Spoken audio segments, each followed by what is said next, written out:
Welcome back everyone, Maximillian Senpai is here with another Monster Hunter's Journal video, where I read stories about my dear friend, Yuri Milkshake, and his friends, on their many encounters with different monster girls.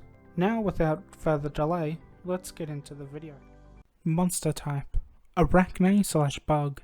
Gender: female and male. Yuri's note: a very lazy monster who invades the homes of giant ants just to laze around and eat all their food. So it makes sense that I hired one to help me around the farm. She was homeless, so I couldn't say no to her.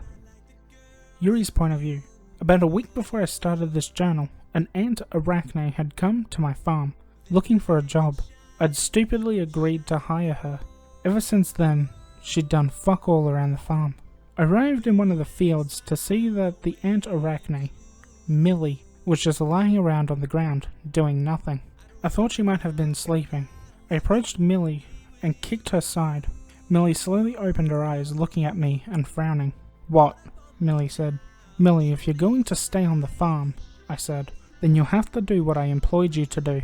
Millie frowned before sighing and closing her eyes again, pretending that she was sleeping. I let out a sigh of frustration.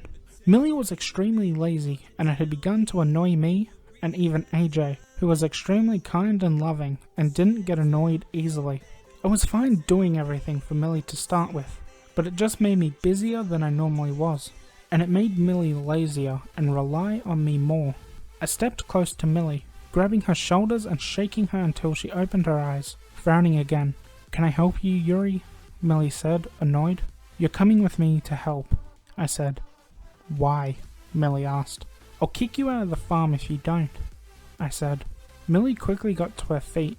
She wasn't wearing a shirt and I could see her large, bare pillows. It was easy for me not to stare at them because they were too large for my tastes. "You can't kick me out," Millie said. "I don't have anywhere else to go. All the giant ants around here know who I am, and they won't let me live with them." "Well then, stop being lazy," I said. "Put a shirt on and meet me at the front of the house, okay?" "Yes, Yuri," Millie said. I walked off to firstly check on the mermaids as Millie went to the house to put on a shirt. I knew it would take her a while. The mermaids weren't at the side of the lake, so I filled up the feeder with their favourite food before making my way back to the house. I'd taken Millie to the were-sheep pen. The amount of were-sheep on the farm had risen to about 100 over the weekend because the demand for their wool had risen, and I wasn't surprised. Were-sheep wool was warm and fluffy and just amazing. It was amusing to me watching Jesse try and shear them all whenever he was working. At the moment, he was on a date with Sam. I turned around towards Millie, who looked ready to die. "You'll be helping me shear all 100 were-sheep," I said. Millie groaned. "That sounds like a lot of hard work," Millie complained. "It is," I said. Millie groaned again. I unlatched the gate. Millie entered with me following. I relatched the gate to the were-sheep pen before entering the barn with Millie lazily following behind me. Inside the barn, all 100 were-sheep, boys and girls, looked towards me, smiling and barring happily. My eyes drifted towards Emerald, the were-sheep with the black wool. I slowly walked over to her. Kneeling down, Emerald smiled at me, rubbing her face against mine. I let her.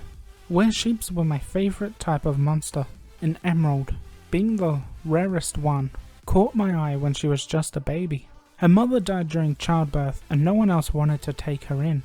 They said her wool wouldn't be as valuable as a normal were-sheep. I didn't care about that. Emerald was a monster girl in need, so I took her in. I softly kissed Emerald's cheek before telling her to lay back down. She did. She didn't need shearing today. I turned my attention back to Millie, who'd collapsed on the ground. A few were-sheep seemed interested in her and began sniffing her. Millie looked like she just ran a marathon. "Get up," I said. "But I'm exhausted," Millie panted. "You haven't even done anything yet," I sighed. Some of the were-sheep began rubbing their faces against Millie. I stopped them though, sending them back to their beds.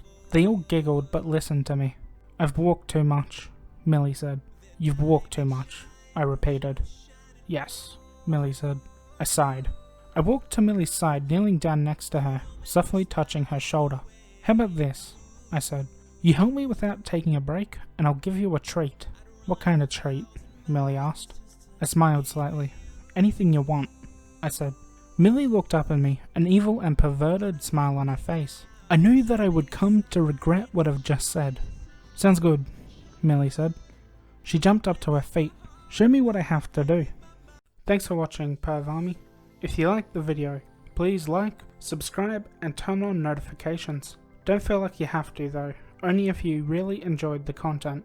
Thanks again for watching, and Maximillian Senpai will see you next time. Goodbye.